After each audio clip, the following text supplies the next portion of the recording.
Thirrja për aplikimin në skemën kombëtare të mbështetjes në bujqësi për 2025 është hapur këtë të hënë me 14 prill dhe do të qëndrojë e hapur deri më 30 maj.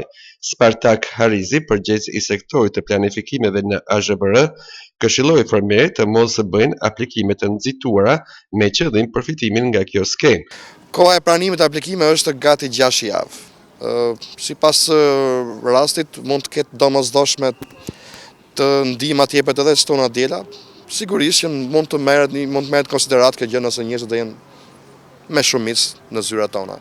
Por duke qenë se është me 6 javë koha e pranimit të aplikimeve, i ftoj fermerët mos shkojnë që ditën e parë sepse nuk është kuzhini i pari, shërbeti i pari, por është të gjithë janë fitues ata fermerët të cilët i plotësojnë kushtet. Haziri tha se në 3 vitet e fundit nuk ka patur probleme dhe pagesat janë tërhequr nga çdo përfitues.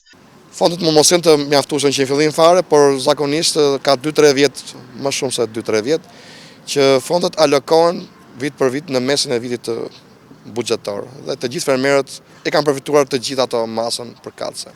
Skema kombëtare synon të nxjisë zhvillimin e qëndrueshëm të bujqësisë, të rrisë prodhimin vendas dhe të përmirësojë konkurrentshmërinë e produkteve shqiptare në treg.